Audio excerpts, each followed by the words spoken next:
Hello and welcome to the introduction video for the Principles of Exercise Therapy, or you will know it as PET, on your undergraduate physiotherapy program. So the Principles of Exercise Therapy is a relatively new module that teaches you the exercises involved in all aspects of physiotherapy treatment.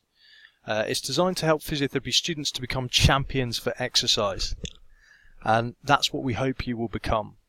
So the module learning aims are to develop theoretical knowledge and practical skills in exercise prescription, understanding basic principles of exercise through a needs analysis of their task-specific fitness requirements, and to understand that exercise is integral to all aspects of physiotherapy treatment. So the learning objectives. We want you to be able to describe the structure and function of the cardiorespiratory and the neuromusculoskeletal systems and relate this to exercise and physical activity. We want you to describe the immediate, the acute and the long-term, the chronic adaptations of exercise and physical training. And we want you to prescribe, plan, implement and evaluate appropriate, effective exercise programs based on your client and their individual needs. To do this, you've got to be able to demonstrate effective communication skills so that you can instruct safely and correctly. You've got to be able to identify health and safety principles in training and exercise, including the environment, and you've got to identify current guidelines for healthy living, nutrition, fitness and physical activity.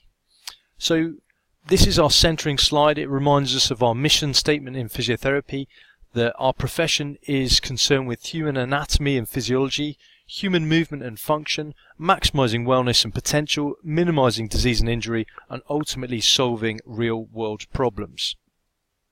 So as a physiotherapy student, you require the following skills: anatomy, clinical reasoning, communication, empathy, physiology, pathology, health promotion, human movement analysis, skill acquisition, evidence-based practice, treatment modalities, and finally exercise prescription and planning.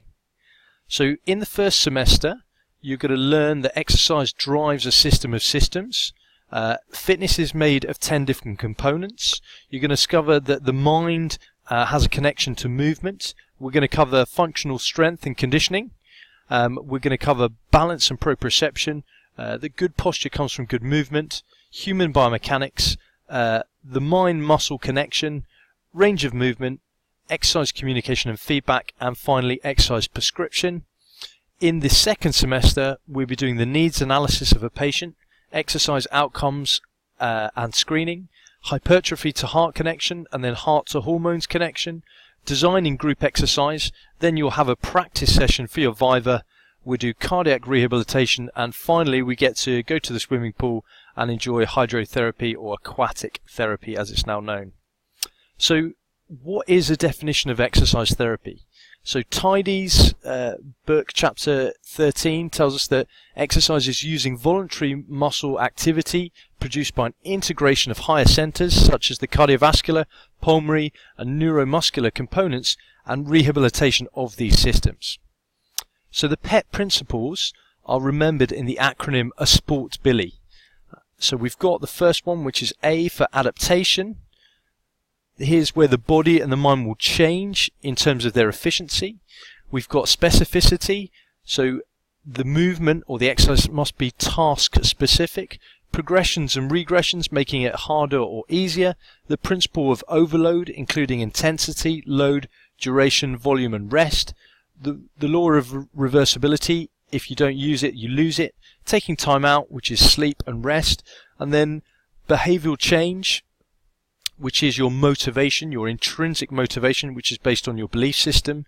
Individuality, which is very person specific. Lifestyle integration, which is your behavioral adaptation, which is extrinsic. The law of diminishing returns, so better takes longer, that's your rehabilitation plateau. And the fact that it's your responsibility, and getting the patient to take ownership of their own health. The way this is assessed in two ways: we have a computer-assisted assessment, a CAA, and also a practical Viva assessment. Your module team, myself, Dale Walker, physiotherapy undergraduate course leader, Linda Hollingworth, David Dean, and Mike Dean.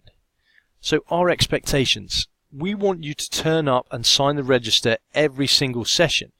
If you haven't signed the register, it's like you haven't been in the room. So make sure you sign that document. We want you to complete all your directed study before the class, not during, and definitely not after. It must be before the class to prepare you for the session ahead. For the practical sessions, you might require bare feet, training footwear, and loose clothes so that you're comfortable. Make sure that you ask any questions that you need to before the session, and speak to any staff if you're struggling. So to summarise, make sure that you read and do all the work required in the directed study, which is on Blackboard. Here you'll see the module schedule and all the module information, which is week by week, and it's the same for all the modules. There'll be directed study in the folder for each week that needs to be completed prior to coming into the session. We've also got further reading, and that's in the supplementary information that will give you more detail about the subject matter, and then the actual session material will cover the lecture notes and the practical or the tutorial worksheets. So thanks for listening, and we hope you enjoy the PET course.